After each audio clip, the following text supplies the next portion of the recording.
Hey everyone, welcome back. I hope you're all doing really well, and I hope you're in the mood for some nice magical, infighting fantasy, because that's what I've got for you today. It's Curse of Shadows and Thorns by L.J. Andrews. It's a Kindle Unlimited series. It's the first in the Broken Kingdoms series. And normally I'm not big on fantasy. I prefer the urban fantasy, vampires, werewolves, and basically an alternate reality type deal where they're real and we know them. They might be our neighbors. This ain't that. This is just medieval magic and messed up kingdoms.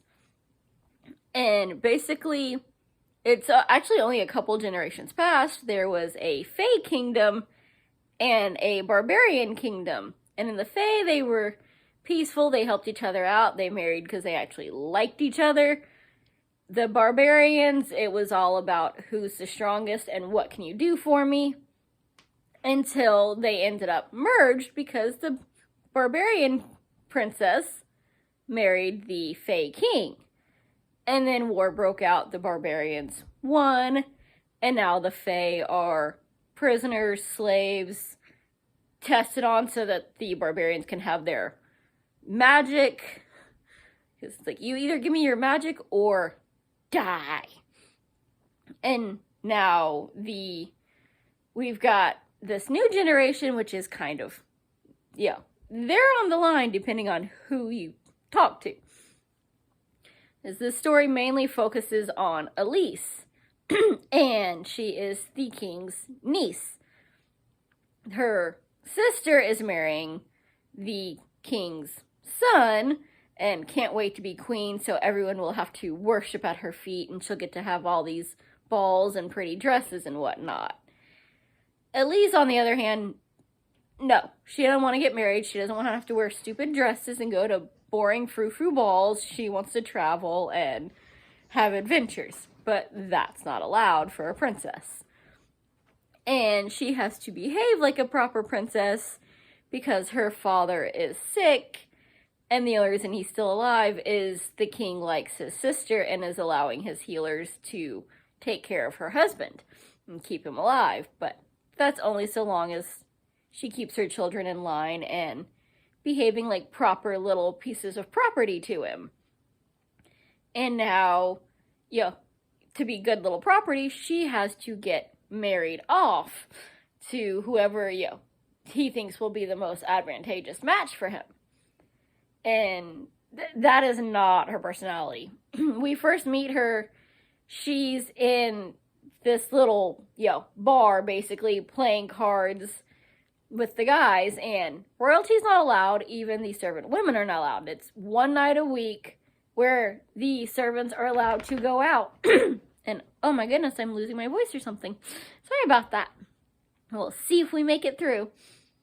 But, she gets busted, hiding her hair, trying to pretend to be a boy so she can drink and gamble and play cards with the guys. Because instead of, looking down on her servants like, proper royalty, like her sister yells at her to do, she's actually made friends with them. And now she's sneaking off to bars and gets caught by Legion Grey when she tries to leave. And he is a very scary, very, very well-respected man in their community. He's a rich merchant. And he is her wedding negotiator now. So, but he does things in a weird way. He actually wants her to like her husband instead of just be happy to be this silent thing that's going to be tossed to the side for, while her husband is having all these affairs. So she ends up actually liking him. And he ends up, we can tell very clearly that they're feeling for each other and get a little spicy on occasion, or at least try to. Because this is kind of, it's young adult, but edging towards being a little bit more grown. So do with that what you will. And there's also, we can very much see a coup happening and the start of a war about to break out. there is lots of foreshadowing, and you know kind of what's going to happen and who's going to do it, but we don't know how and who all the major players are, or at least who they really are. Because there's also this bad guy, the Blood Wraith, who Elise has had dealings with once before and is missing the tips of a couple of her fingers, hence her always wearing gloves. But nobody knows who the Blood Wraith is. Most people don't know that she had dealings with them because she keeps it quiet. I'm afraid that basically that he will come back. Cause nobody's ever had a run-in with the Blood Wraith and lived, except for her, which, kind of like they pointed out in the Pirates, how do these stories about him get, around if everybody's always dead? But a couple people know who he is, as we find out, and, why the Blood Wraith is what he is. And unsurprisingly, by the end, there's curses, there is this, the coup that we saw coming, because there were a couple attacks on the kingdom. Some people were nervous, some suspiciously were like, whatever, yeah, people are trying to break into the palace and slaughter everybody, but I'm sure I'll be fine. Yeah. That's not suspicious at all, especially considering all the crap you've been talking. So that we know who, we kind of know the original king and queen aren't going to be around for long. But how it's going to happen and exactly why, who all's involved, that's a nice little twist. And especially, exactly how it happens, that. But that's what? You kind of got mixed up in some things, and some people are more than they seem.